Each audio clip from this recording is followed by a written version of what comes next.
it has to do with data, I will actually refer you to probably Dr. Alungi or Dr. Mann. If it's anything programmatic, I will handle that with you. So there is an echo and feedback. It's able to understand what you're saying. This is Paula. I'm not sure if everybody else has that problem also. Is everybody's phone on #6?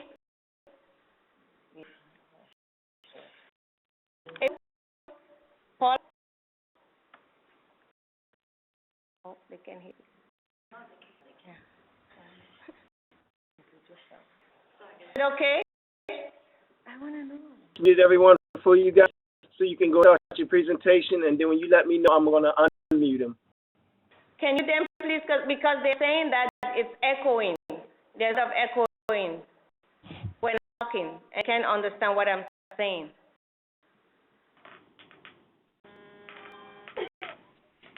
Is that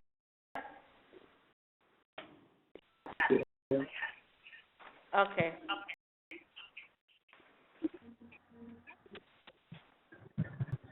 So overview of the presentation today is we have introductions, the background and expectations of the application, the 2018 application, the narrative, we'll go over budget, support documentations that you would need for this application. It's a continuation application, but there are some documentations that we are going to require you to submit with your application. And we'll take few questions, and if we are not able to answer all the questions, you can always email us or call. Turning over to our Deputy Director, Stephanie Slowly, to provide us with some opening remarks. Over to you.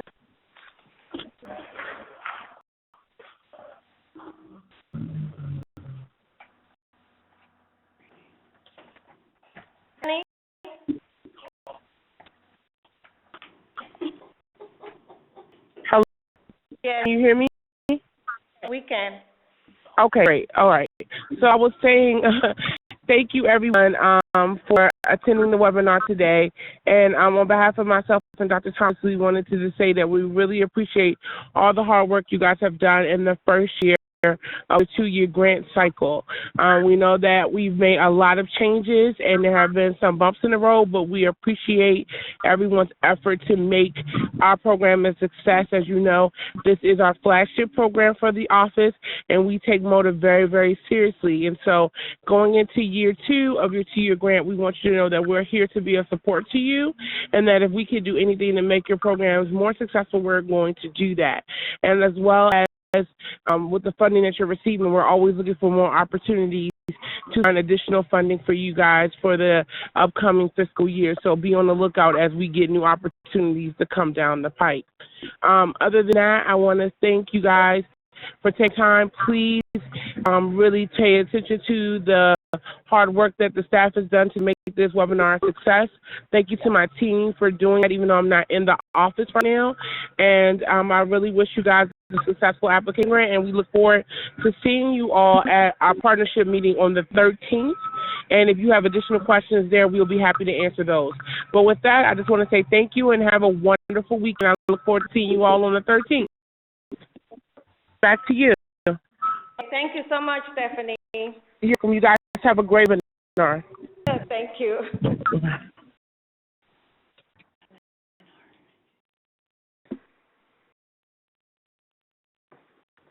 So next slide is actually talking about the application narrative, and you're turning applicants. You're continuing your program. So your application should not be as cumbersome as it was for 2017. But we are still going to require you to follow this format, this application format. And your narrative, the first page, you want to see your project name, the name of your project director's name, director's contact information, and that includes your phone, your fax, your email address, your organization's name, and MOTA organizational chart. And say a MOTA organizational chart, we also see a chart or just MOTA program that you're running within your organization. And the program will have the program manager, HW, and maybe the administrator, maybe the fiscal person.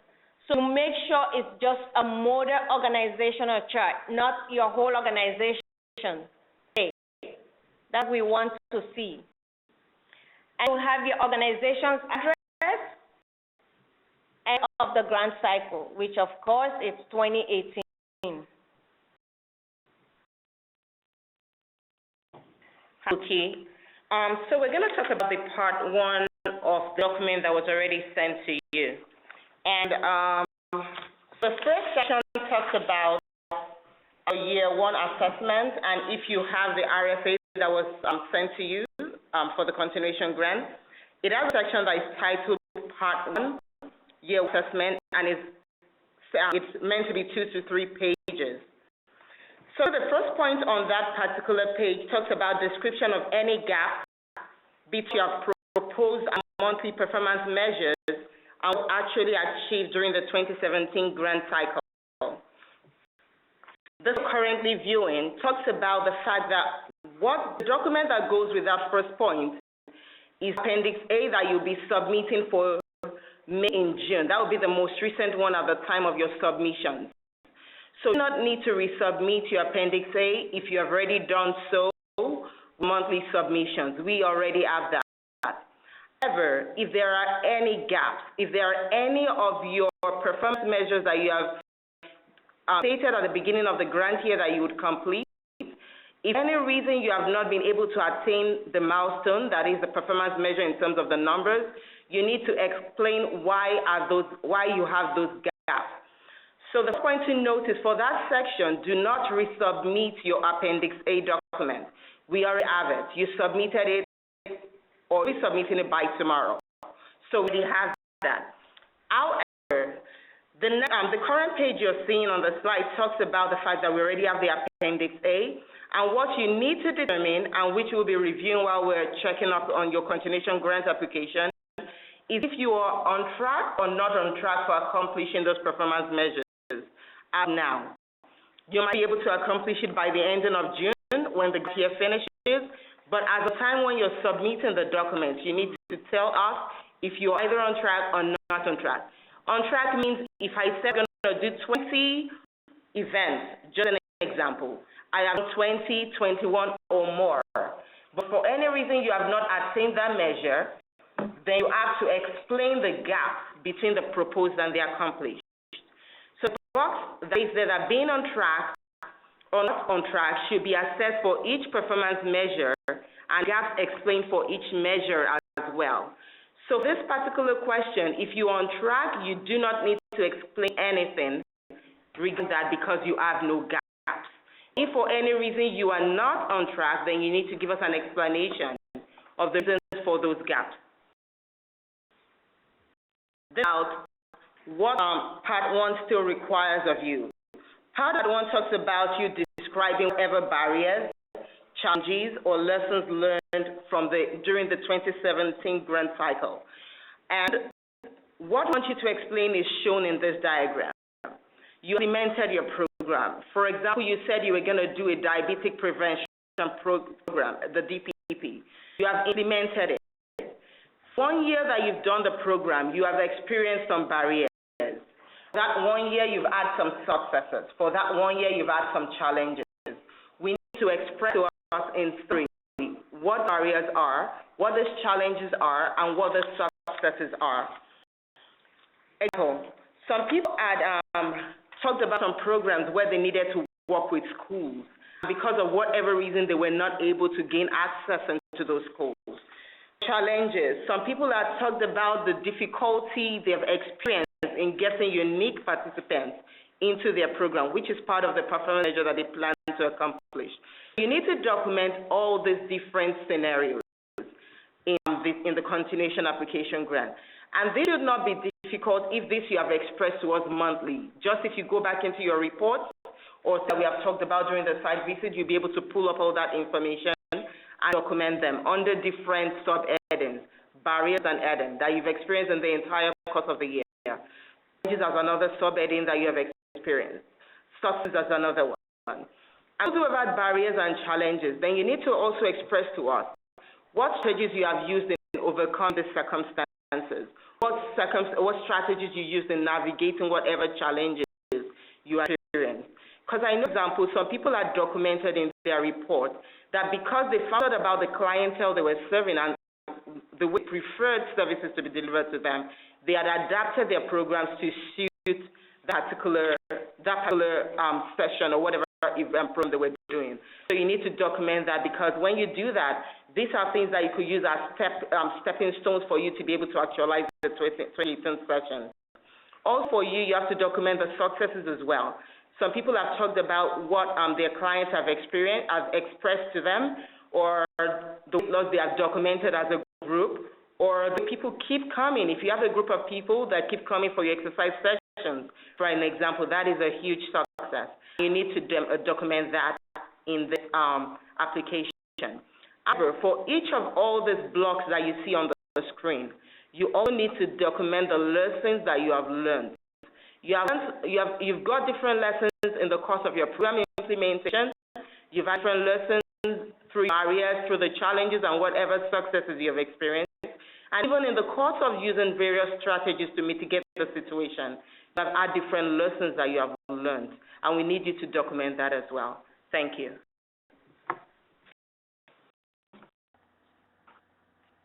So going into your proposed project for year 2. Year 2 is going to be different.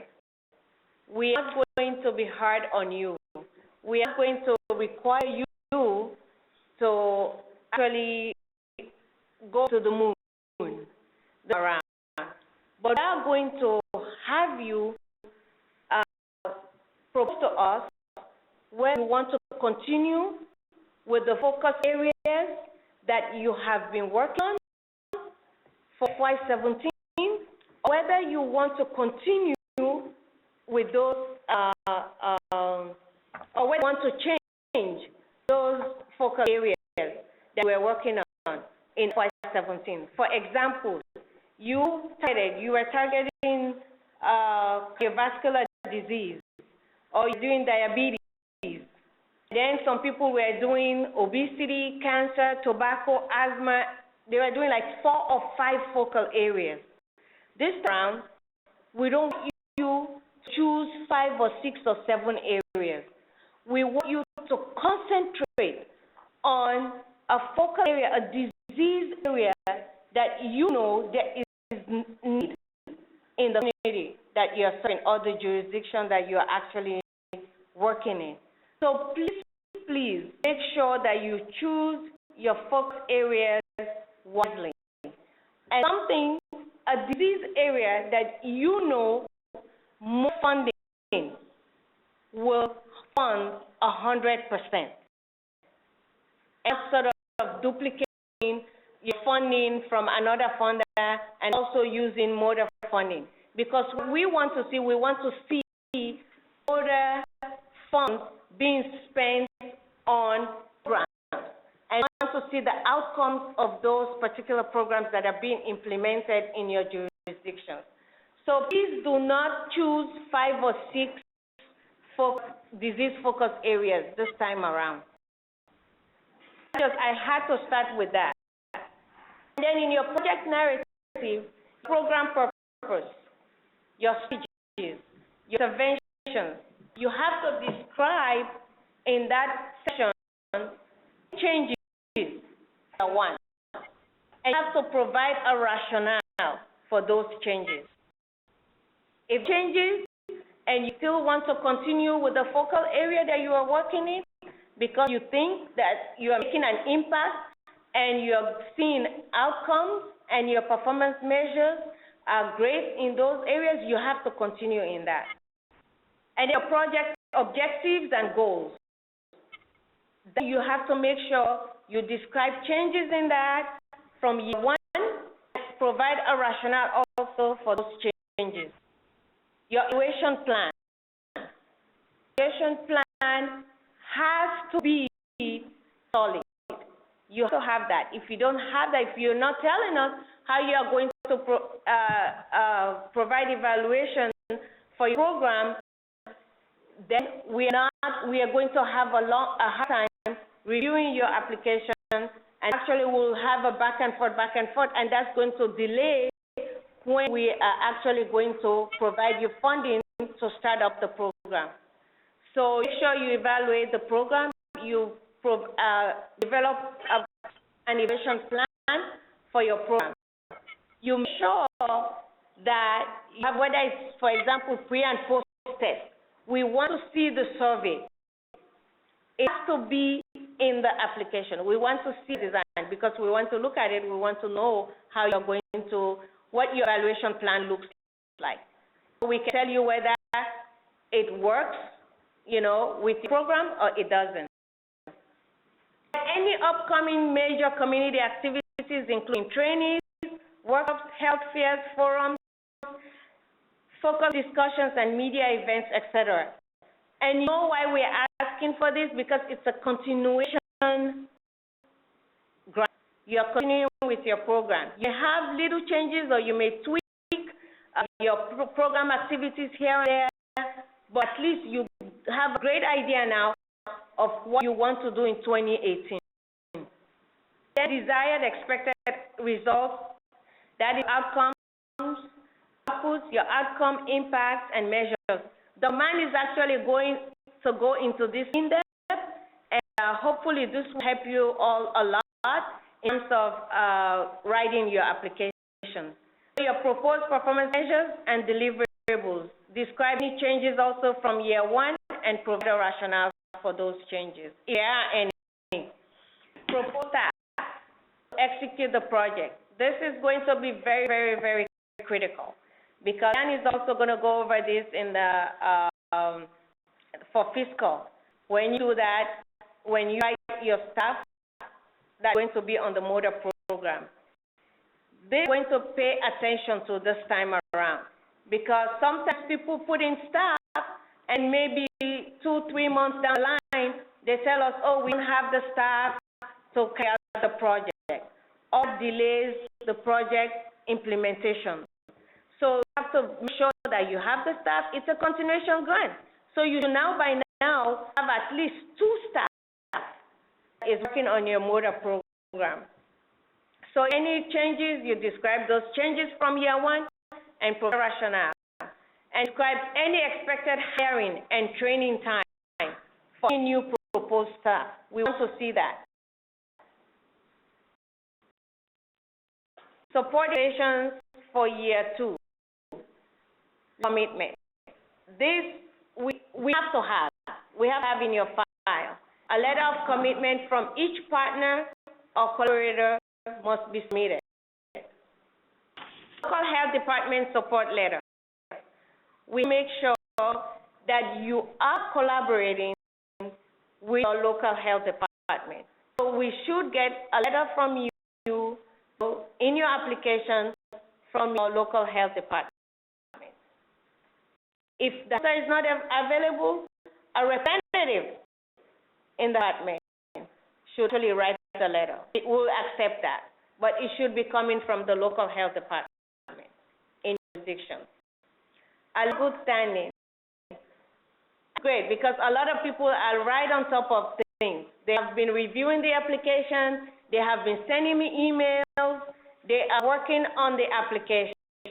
Some had not opened the application yet, they have not seen it, but people have already started asking questions. And one of the questions that came in is whether the good standing in 2017 can use for the 2018 continuation grant. But cannot accept that, because 2018 is a different year. And states want to see that in 2017 all the way through the grant cycle year, you're in good standing with the state. So submit those letters. We'll go into project and fiscal forms, and Diane will talk to you about that. This is Diane Walker. I am going to go over the project and fiscal form. When you're DHMH 432A through H, you have to provide all the requested information on each form. On any or the request does not pertain to an NA in the space. Complete address, federal never. Now the address has to be the same address that you use to sign up for the state of Maryland. It cannot be a post office box. It cannot be what you just moved to. It cannot be anything else other than the address that you have utilized or application to the state. Because if you submit an address on this form that is not the same as with the state, then your payment will be delayed. The other thing that we have to make sure that you put on is your last year's award number. If you do not know your award number from last year, send me an email, give me a call, and I'll make sure that you get that. 32B, please make sure that the DHMH fund request equals the program budget. Last, I had several forms come in with just the funding request and nothing listed in the other column. I went ahead and entered that information in, but I'm asking you guys to please make sure that that information is on the form. Please make sure that when you budget for positions that you are budgeting correctly. If you don't know the difference between a consultant and a staff, let me explain that to you. A consultant is someone who delivers service for a particular health-related service for a particular type of discipline directly to a third-party client. And that person is someone who has an employee-employee relationship with you. When you budget for individuals with grants, you have to make sure that if it's a consultant, you're budgeting whole amount. You do not have to break it down in hours. If you budget for staff, you can list them by hour and indicate how many hours that they're going to contribute to the grant during the course of the year. And as the minister explained, if staff decide to leave or move, then you are expected to submit budget modifications to exactly why that person has left and also indicate who is taking that person's place. What kind of changes will change the dollar amount that you have already allocated on the salary line? That line has to be made clear and correct with the names of the people who you will be giving money to and other individuals who are your consultants.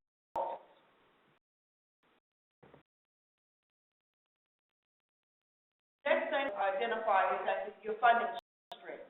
You have funding streams. If the funding is coming from DHMH, then you must list that. If you have money that is coming from another source, identify that source. If you have money, if you have funding in kind money, please identify that. Now, when you submit your quarterly DHMH 437, 438, please make sure that the signature is in blue ink. If you need the payment process correctly and on time, first payment, which we are hoping to get to you by the mid part of July. All the information that I've already stated must be correct and must be presented the first time around.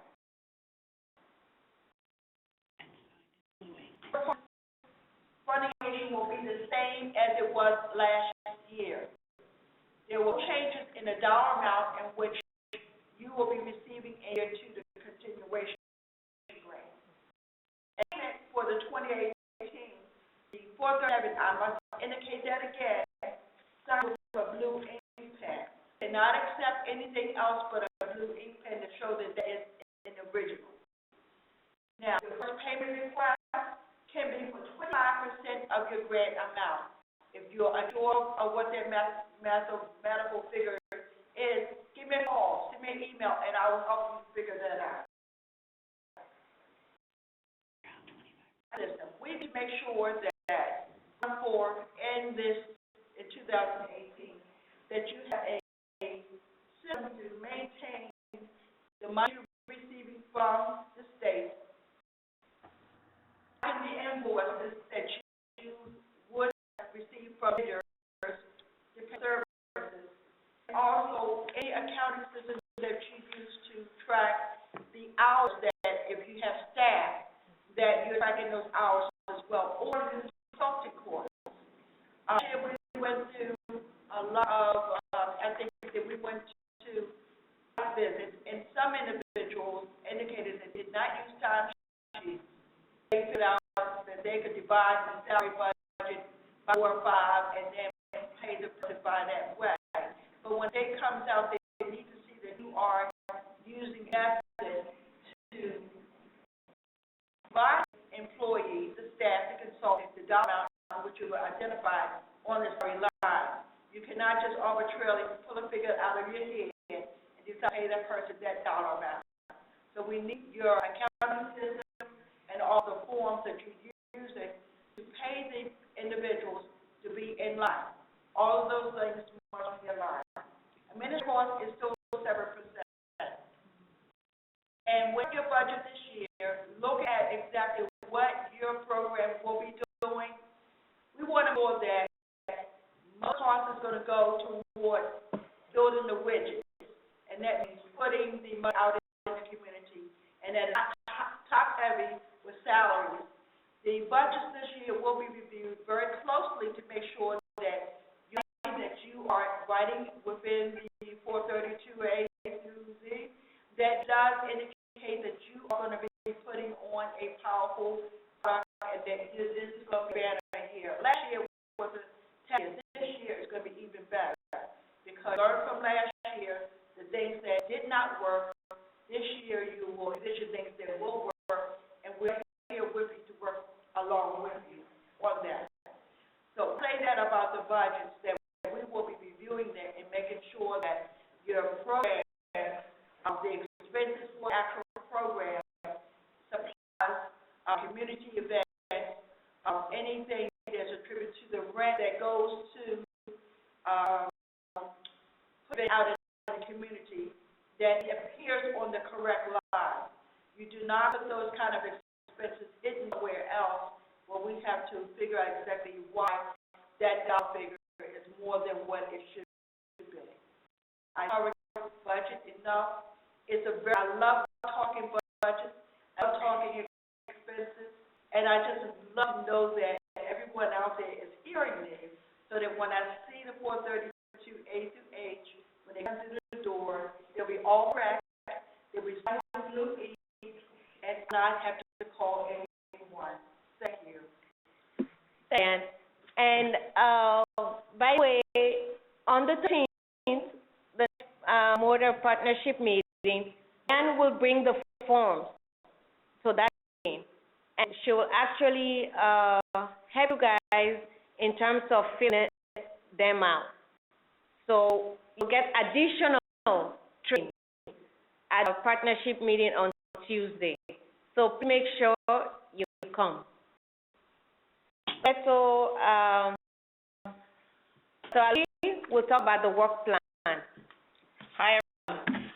So basically the work plan that will be used for the continuation grant year is exactly the same like last year.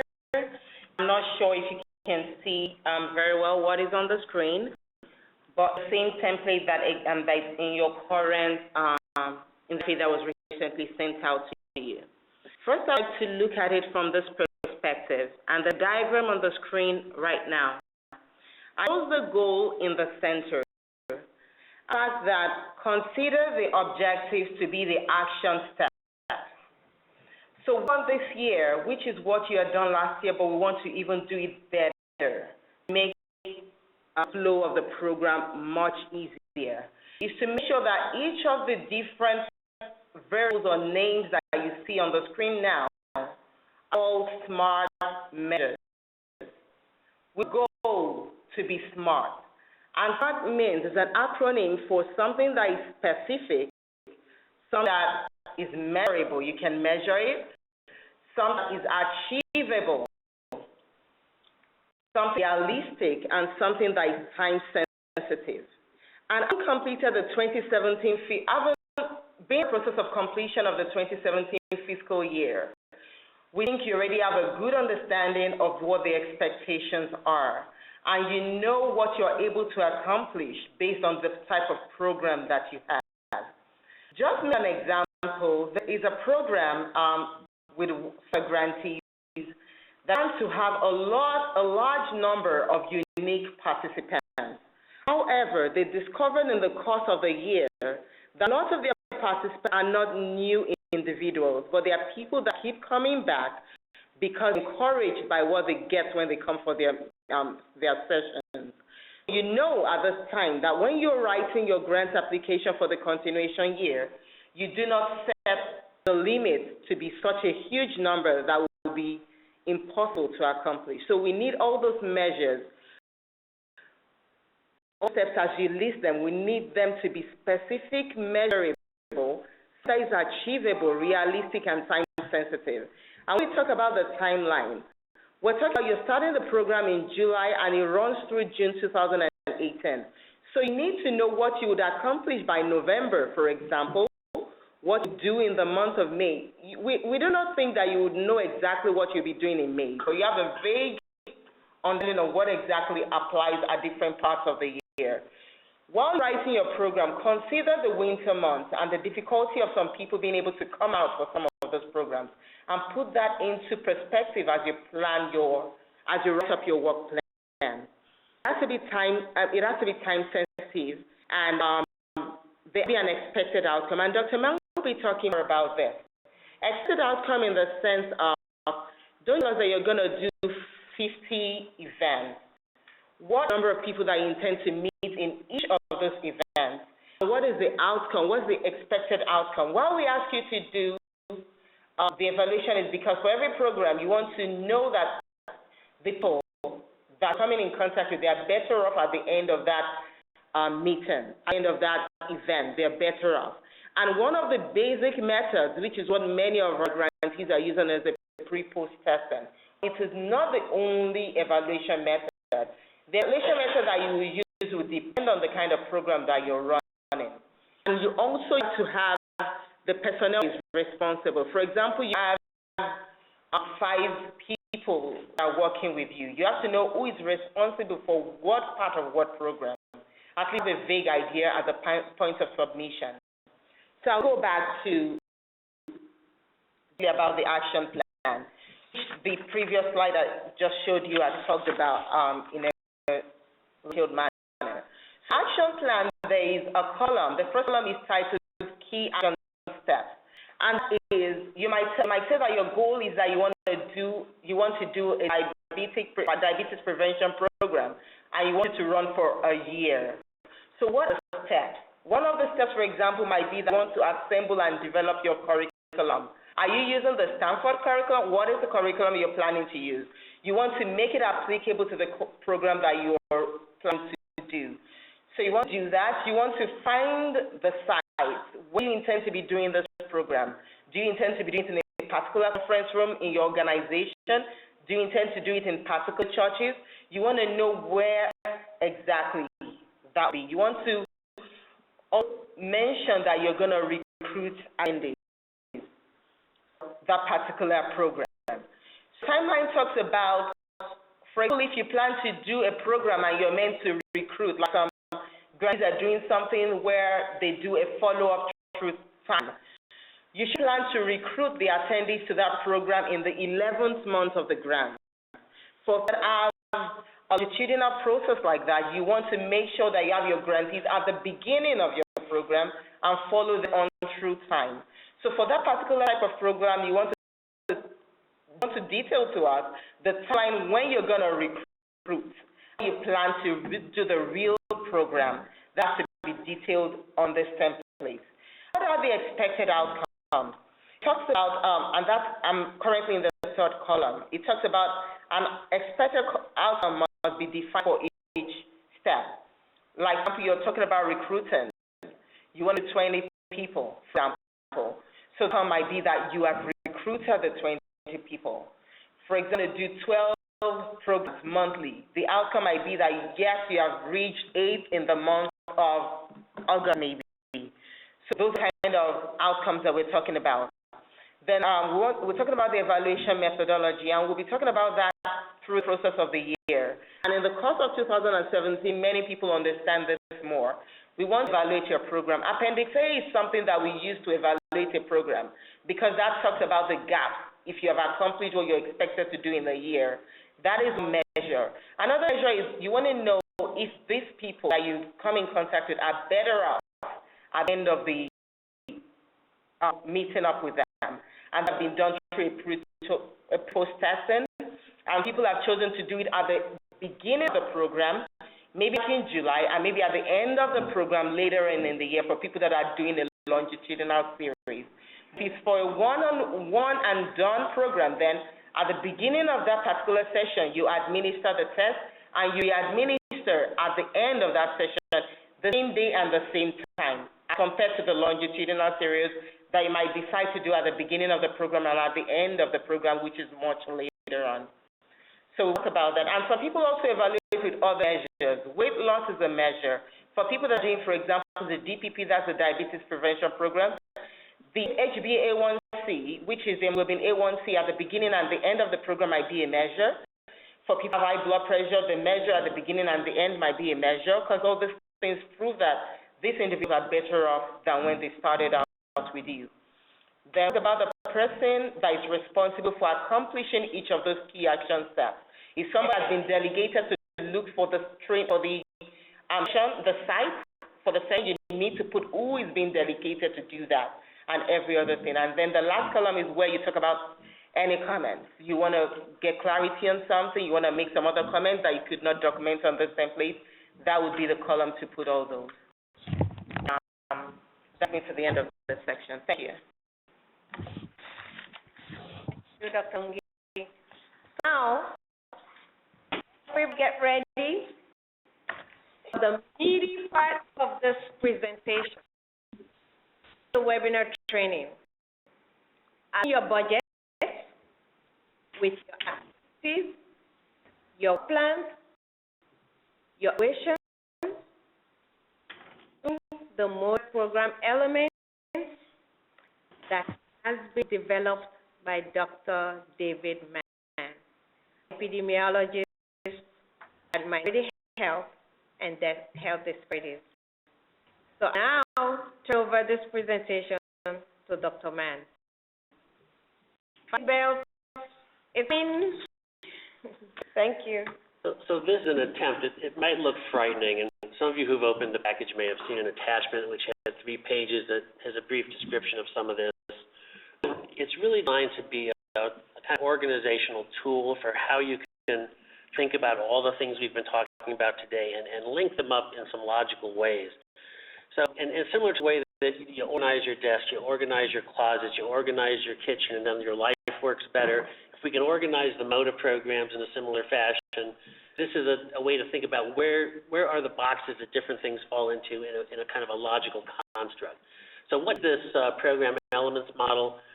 Well, I've the requirements from the RFA and the things people are doing and been able to divide what MOTA folks are doing into 3 general categories. There's some representation planning and development elements, which are 6 items that you're all actually required to do by the last year's RFA.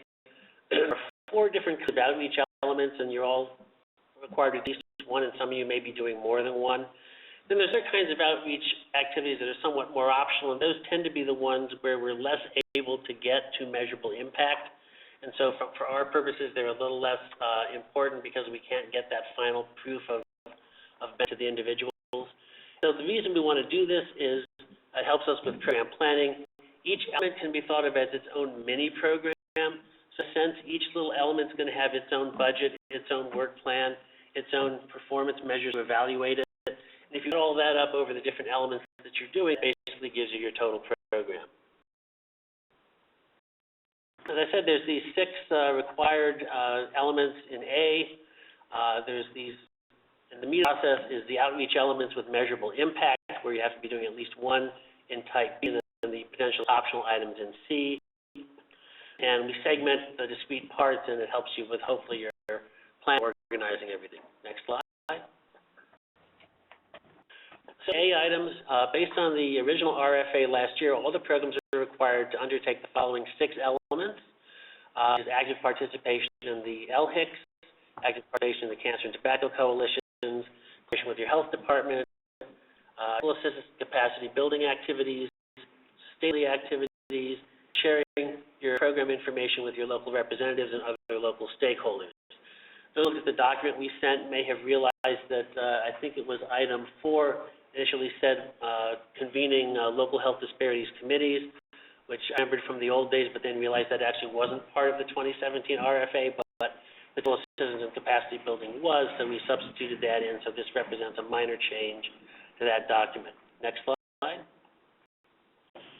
Particular reportable and deliverable items you'll get from those kind of activities. So if you're going to LHIC meetings, you get the number of meetings, who attended. We'd like to see what was on the agenda, what sheet if you can get a copy of that, and what were the meeting notes or minutes, what was discussed at those meetings. So for the X and the Cancer and Tobacco Coalitions, those are the kinds of things we'd like to see. And then for the items, whatever activities you've designed in your program to meet those requirements, we want those reported in the monthly narrative reports as well. You want to put some performance measures out there, which might just be, we need to do this number of things, and we just give you where you didn't. Next. The real meat of the program are these outreach elements with measurable impact, and everybody's got to be doing at least one of these, and I'm sure you all are.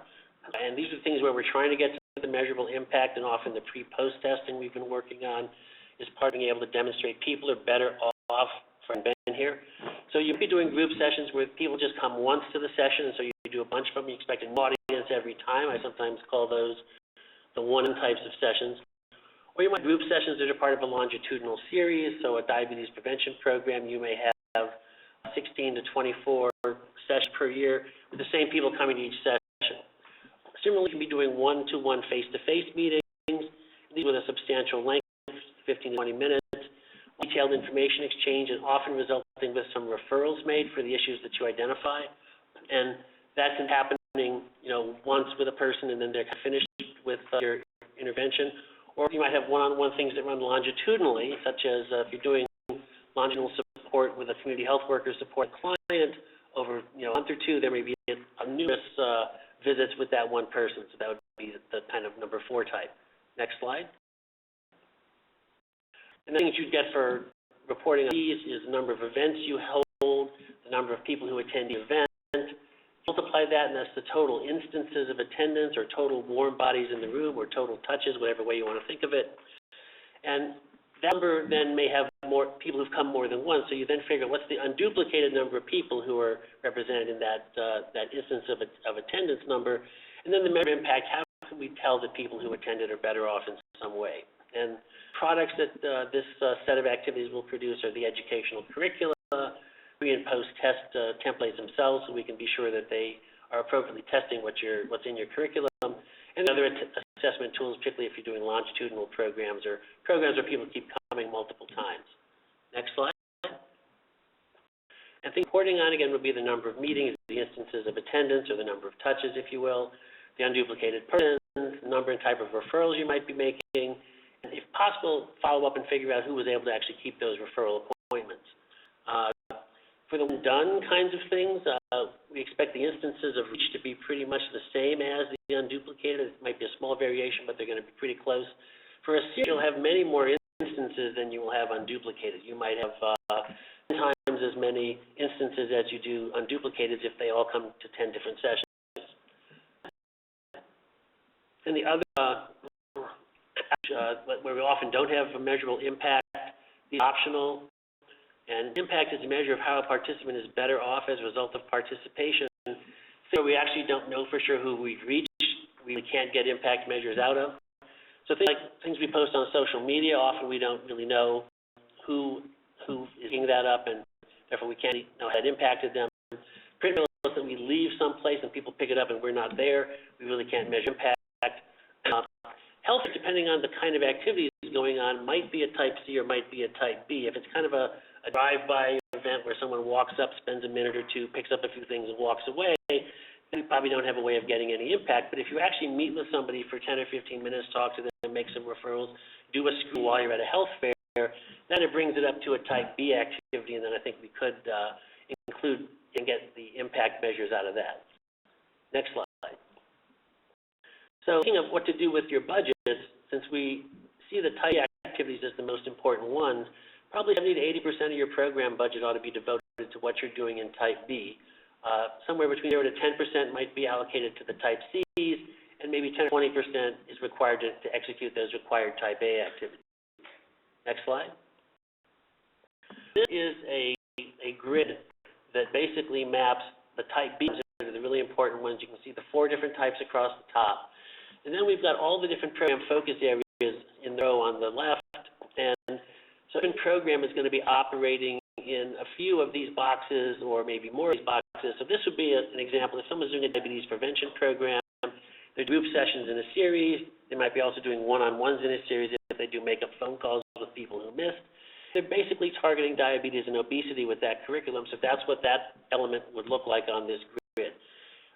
You want to get focused and not be on too many different focus areas. So if you have dots in every one of these, you might be spread too thin. You might want to try to condense down to a smaller number of focus areas. Next. This is what I call the program elements planning grid. So here on the left side, we've got the 6 required elements, the 4, do one of the 4 elements and some examples of some of the type C elements. And then for each element, it's got several different things to be thinking about. So there's a budget that's being spent to do that element, an amount of staff time going in there. There's a planned frequency of events. You expect a certain average attendance. That multiplies up to your instances of reach. Some fraction of those are unduplicated people. There's some measure of impact that you'll produce. It might be pre and post testing. There's some products and deliverables that you're going to want to send to us. So next slide, we have some examples of what that might look like. So LHIC participation, if we go to the planned frequency column, you see maybe once per quarter, it's a 2-hour meeting each. Going back to the left, if you send 2 staff, they've got to spend 8 hours each depending on what their hourly rates are. You can count how much money it takes to pay the staff to be there. If you've got fringe for some of them, you've got to add that to the cost. If you're paying transportation costs, you add that to the cost. And you can figure out how much of my budget do I have to spend to go to the LHIC meeting. But you're going to report to us. If there's 10 people who are on the LHIC, then we might expect to see 10 people at each meeting. So there'll be 40 over the course of the year, instances of attendance. But it's pretty much only going to be the same 10 people. So the unduplicated might be 10, or if another person shows up here or there, it might be 12. We probably get a measure of impact out of this. That would be okay. But the agenda is a list of who's got minutes or notes for meetings. So that's kind of what the type A model would look like here. And now, here's the really important part, the type B items. Again, suppose that you're doing healthy pregnancy education. It's one of them a month. It's a 2-hour program. You can go back and calculate how many staff are going to be there and what it costs to do that.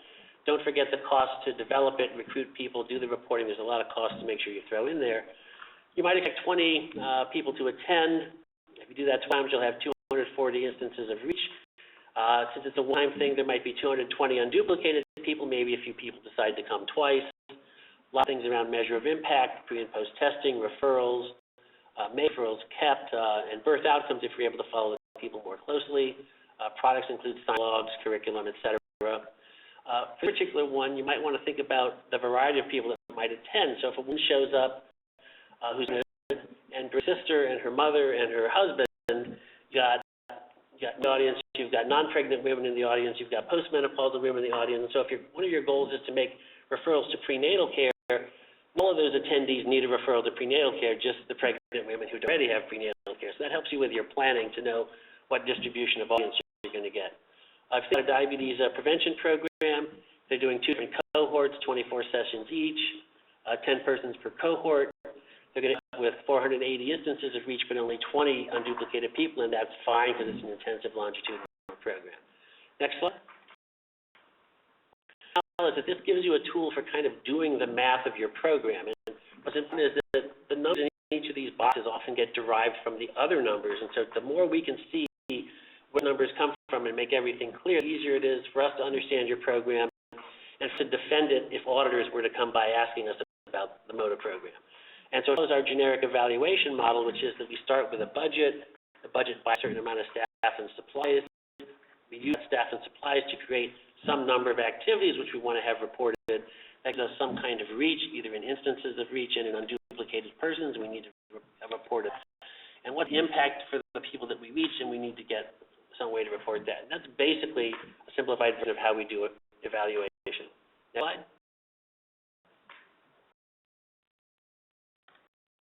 We have another. Okay, and so basically each element kind of has its own budget, staff, activities, reach, and impact. And so if you can plot that for each element, you sum that up, and that gives you your whole program. So next thing we've asked for is some calendars with your applications. And now we're in year 2, everybody's getting more mature in the program. We're hoping we'll have a good idea of what activities are coming up in the near future. So we're hoping in the next 3 months you have a pretty good sense of what, when, and where your activities are going to happen. Next slide. So with the 2 people, we're asking, can you give us a calendar of your expected activities for July, August, and September? We'd like to know the dates they're going to happen, where they're going to happen. We realize that, of course, as we get further out, like into August and September, maybe some of that's going to change by the time we get there. But we want to have the planning ahead so we're not trying to do everything at the last minute. Next slide. Also, reporting during year 2, you're going to want to have some calendars coming with those reports. So if you file a report in August to give us what happened in July, we'll see the July calendar of what really happened, and proposed calendars for August, September, and October. And I think if we're doing that kind of planning ahead, it'll make all the programs operate more smoothly. Next slide. This is what one of those calendars might look like. So over in the upper right in the green, if you're doing healthy pregnancy once a month, there's where it might be happening. It might be a Saturday in the hospital from 10 to noon. A quarterly LHIC meetings coming up that month, and so you might have an LHIC meeting at the local health department from 6 to 8 p.m. Diabetes prevention program, you might be running weekly meetings. So cohort 1 might be meeting on Sundays at XYZ Church, and cohort 2 might be meeting at the at QRS Library from 7 to 9 p.m. And you can see that's plotted on there as well. So just an example of what we're looking for on the calendars. Next. You match up with your plan. So if you're telling us you're going to do 12 meetings, we're kind of expecting we should see about 1 a month. So if we get 3 month calendars with no meetings, that will look like there's a problem. So just be sure there's a nice alignment of what's on the calendar with what you stated in your plans and your performance measures. Next. Also, seasonality. So for some of the grantees, it may be that you do more of your work in better weather and less of your work in the winter weather. So if that's the case, then make sure you've built that express that somewhere in your program and in description so that we appropriately know how much of what we should expect to be getting done at what time of the year. So it might be reasonable to be doing less things in winter if people just don't want to come out and it's harder to recruit. But make it kind of built into your plan and into your calendars. So we want to know for sure whether we've got high activity and low activity months, identify those. Tell us that the performance measures may be different in different months. Ensure that the calendar submissions match up to that. What I think is going to be, since this is a renewal application and not a competitive application, we're in a position to give you more support even before you make your submission. Then we'd be in a competitive process where everybody is, kind of competing with everybody else, and there's limited things to tell you going in. We can provide more assistance if you need it. If you're uncertain about how to use some of the tools we've presented here, to respond to some of the requests we're making, feel free to contact us even prior to when you make your submission to get some assistance. So areas that come to mind is the program elements grid might be a little foreign, and if you need some help thinking about how you apply that to your program, certainly give us a call ahead of your submission. And if you're any confusion about exactly what you ought to construct your year 2 performance measures, again, give us a call ahead of time. And the more of that you sort out before you submit, the less of it we have to sort out after you submit. That's the last one. Was it, or we'll unmute them. Yourself, if any questions. Any questions? Hi, from La Clinica. Hi. Hi. I'm here with the team to help put together the application, and we just had a question. about, I know there's page limits. I didn't know if there was some type, double-spaced or single-spaced or anything like that. Any requirements about the spacing application, just to make sure we get it in the page limit. It's going to be 1 inch margin, and it's going to be double spaced. Twice. Okay, and then I had a second question about the grids that Dr. Matt just shared. Yes. Are those just kind of help us with our planning, or are they something that we should be submitting application? Great.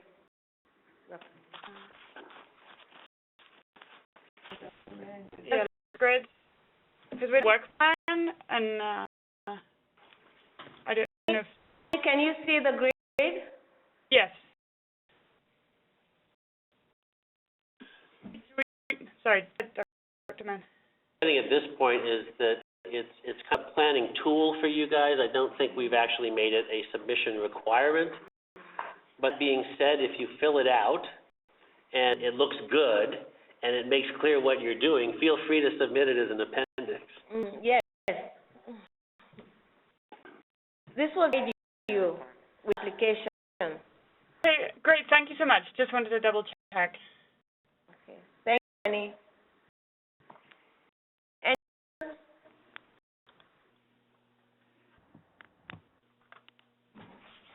Everybody is comfortable writing the next application for 2018? This is a Shira. What I'm not comfortable with, I will be giving you guys a call because my same question was about the example of use templates and whether or not we'd be able to get a copy of those to work from. Send an email, Ashura, to the email portal, the HMHD MOTA email portal.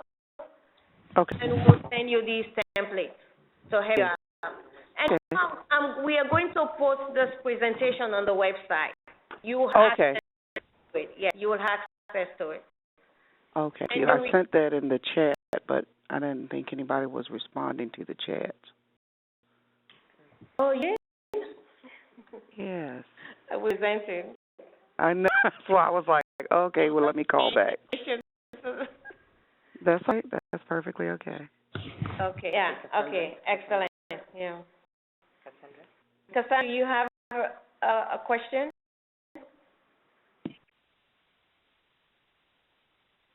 Heather? Hello. Yeah, okay, thanks. Okay, I've just been muted. Thank you. Can you hear me? Yes. Okay, great. All right, I wanted to, just a quick question about program staff. Just a little bit of clarification. Because of the nature of this type of grant funding and grant programming, we may have, someone may be on staff, let's say a community health worker, and just in the nature of human resources, people are always looking for jobs and things of that nature. So let's say, for instance, if someone starts out in program, are expected to get a contract from them because they have every right to move on to better opportunities. So I wanted to get a little clarification. If you said specifically you have to say who's going to be in the program, but if a community health worker comes to me and says, because they found another opportunity, they're not really obligated to the program. That's fine. No, they don't have to stay with the program. You don't have to sign a contract by them. But what we're asking you, program meal or whatever, that you would have to do a application. You would have to notify us by what letter. Okay. Program staff is changing. And if you'll be replacing that person, then we would also need to know who you will be replacing that person with. So that's how we need to make sure that whoever you submit, whose name you submit at the beginning of the year, that if any changes, that you notify us immediately if they decide to move on or anything else. Okay. Yeah, and especially with some of our professionals, if we have a medical doctor that helps us with our seminars, they might not be available because of a clinical, but as long as we're using a healthcare professional, you want us just to give an update on that person that's going to help us out for the rest of the 6 months or whatever? Sandra, I hear you mixing, let me go and understand what you're saying. You're putting someone on the grant, and that person may not be available for the entire year. Is that what you're saying? Right. Let's say a doctor, if it's a doctor that's facilitating our workshops, they may move on to a different state because they have a new job. In a case like that, we need to notify you that we're bringing on another physician to help us finish the job. Okay. Absolutely. The same thing applies whether they are a doctor, lawyer, and then chief. You still need to do the same thing. Okay. All right. That's the only, let's see. Cassandra, the doctor will not be your staff. The doctor will probably be a consultant. Yes, that's correct. Yes. So when you leave and you have another consultant coming on, you have to fill out the form. You have to end up saying that, you have another consultant coming on, and this is going to be a physician working with the HIV/AIDS clients that you have recruited, and then Diane will send you the form for you to fill out, and that consultant's name will be there, and also the budget. What fee that you will be giving to that consultant. Yes. Okay. Any difference whether they send information to the office so that we have the up-to-date information, who is working where and what they will be doing and how much you will be paying that person. Okay. All right. Thank you. Hands of Hope, are you on? With you in the roll call. Yeah, I'm on. Stella. Hello. Welcome. Thank you. Okay, more questions?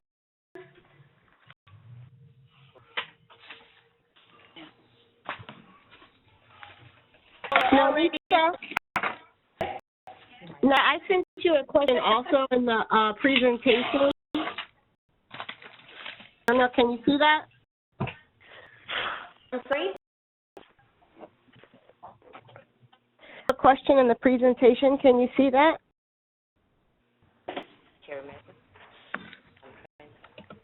I sent it to the presenter. Ms. Medley said she's trying to ask a question. What's the question? Hold on, just one moment. Are we supposed to see the question too? I see it, but you can ask it and we can all hear it. So that when we respond, everybody hears the answer. Yes.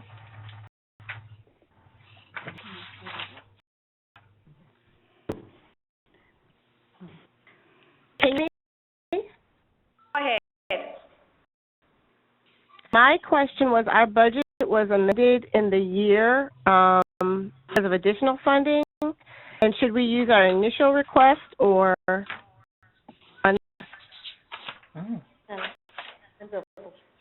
Hope you should have received an email from me, and that email I provided you with a revision which included supplemental funding in addition to your original amount that you received in the first part of the year. If you did not receive that email, I will resend it. Yes, we did. So I'm asking, should we use the new funding or the original funding? Referring to for year 2018, you use the original amount. You do not include the supplemental funding in on. Right. Okay, thank you.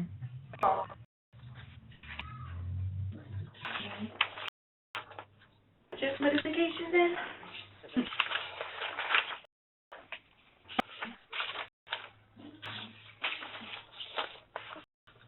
Question?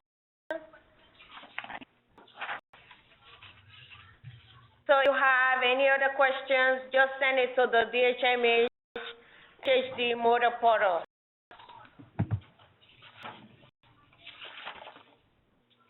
Are we ready to go back to writing? Yes. So thank everyone.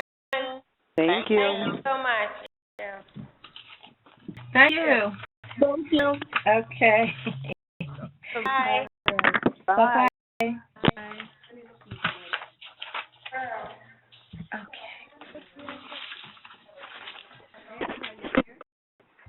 How do you hang up?